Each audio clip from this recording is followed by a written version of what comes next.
Here's the shocking truth about professional golf that nobody talks about. Sometimes the biggest names crumble under pressure, while local heroes rise to steal the spotlight. And that's exactly what's unfolding at the rain-drenched K-Club right now. Shane Lowry has positioned himself as Ireland's brightest hope following an impressive opening day at the Amgen Irish Open, where Mother Nature decided to make things interesting with her own brand of tournament drama. The Offaly native fired a solid 3 under par 69, placing himself just 3 shots behind the leading pack in what's shaping up to be one of the most compelling tournaments of the season. But here's where it gets controversial. While Lowry methodically worked his way up the leaderboard, some of golf's biggest stars struggled to find their rhythm on Irish soil. Is there something about playing at home that actually gives local players a psychological edge? The evidence might surprise you. The current pace setters tell a fascinating story of international talent converging on Kildare. 3 players have grabbed the spotlight at 6 under par. Denmark's Thorbjorn Olesen, Spain's Nacho Elvira, and France's Romain Langasque. Each took a dramatically different path to reach the summit, proving that in golf, there's rarely just one way to succeed. Elvira's round was nothing short of spectacular, and this is the part most people miss. Starting from the 10th tee, he transformed what began as a modest round into something extraordinary. 5 birdies cascaded across his back 9 holes, propelling him from mediocrity to magnificence. His bogey-free 66 wasn't just about avoiding mistakes. It was about seizing every opportunity the course presented, even when the conditions turned challenging. Meanwhile, Olesen's journey reads like a masterclass in mental resilience. After suffering an early double bogey disaster at the par 3 third hole, most players would have been mentally defeated. Instead, the Dane channeled his frustration into fuel, rattling off 8 birdies across his final 15 holes. It's the kind of comeback that begs the question, do setbacks actually make champions stronger, or was this just exceptional shot-making under pressure?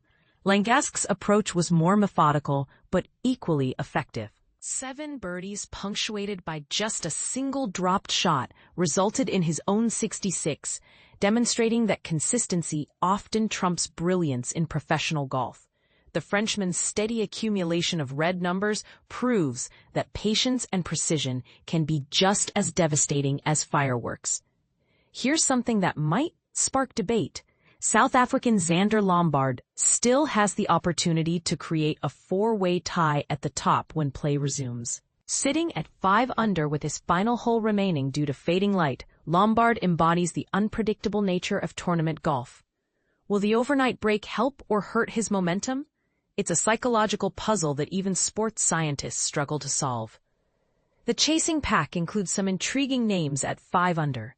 Adrian Sadier, Bernd Wiesberger, and Daniel Brown all posted opening rounds of 67, keeping themselves within striking distance. But in modern professional golf, is being 1 shot back actually a disadvantage, or does it provide the perfect launching pad for a weekend assault? For Lowry specifically, his round told the story of a player who refused to panic when things went sideways early. Beginning on the back 9, his putter felt colder than a Dublin morning, leaving him at 1 over par after 8 holes. A 3-putt bogey on the 15th hole could have derailed lesser players. But here's what separates professionals from amateurs: the ability to compartmentalize and move forward. Lowry's recovery began with a moment of magic, a bunker shot at the par 5 18th that settled within gimme range for birdie. From there, momentum shifted entirely.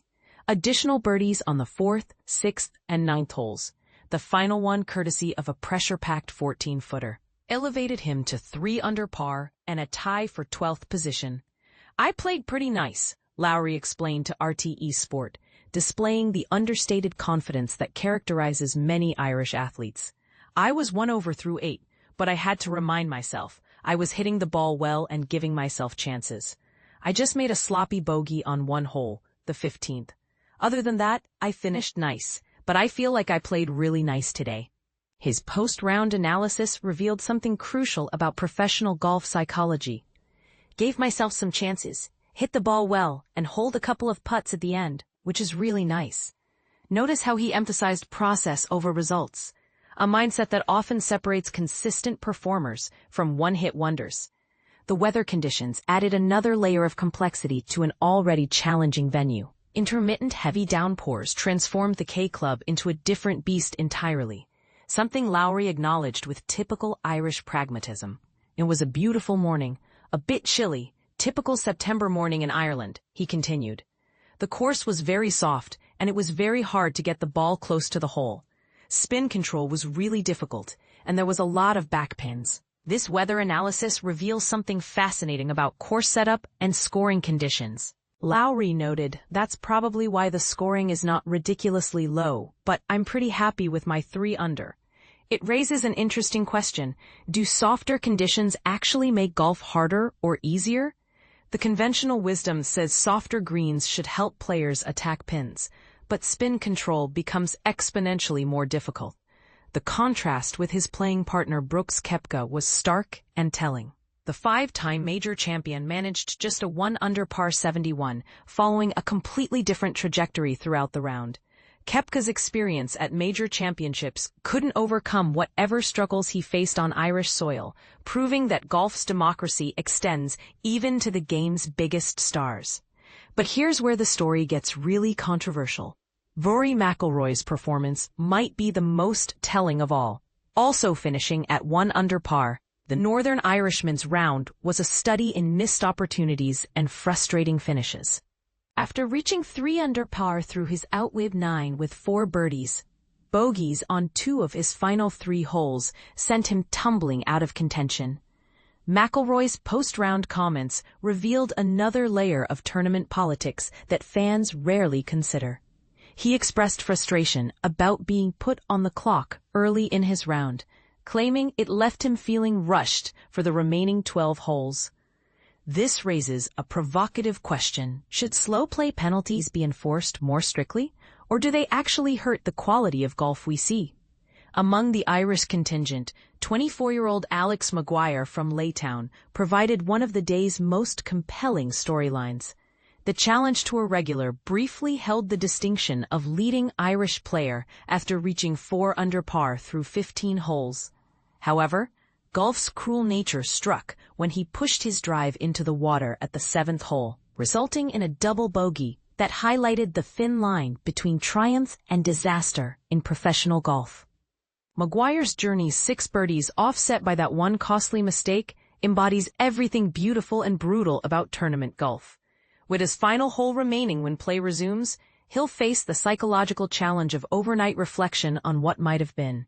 Tom McKibben matched McIlroy's 71 thanks to a hot stretch from holes 11 through 15, where 3 birdies in 5 holes showcased the kind of momentum golf that can change entire tournaments. Meanwhile, Seamus Power's round perfectly illustrated golf's emotional roller coaster.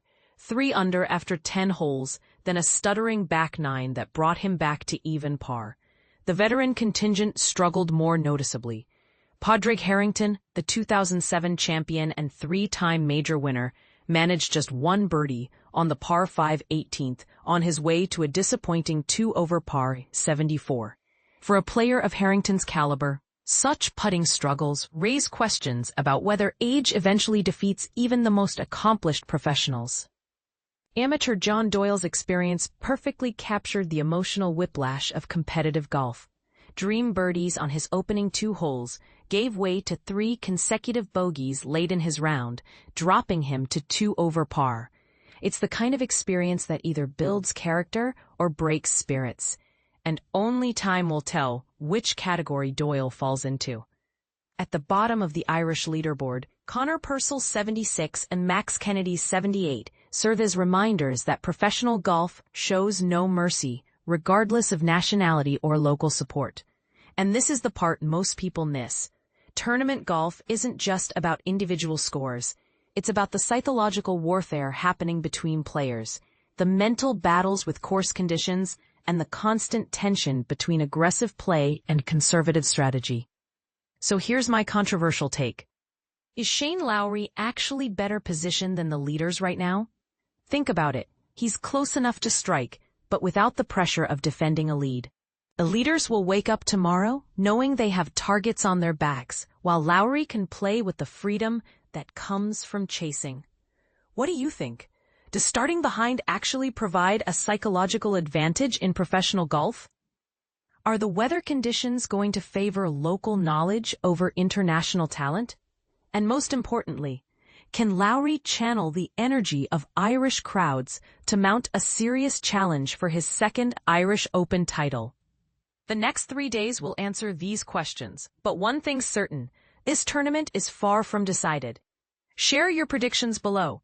Are you backing the local hero or expecting international experience to prevail when the pressure really mounts?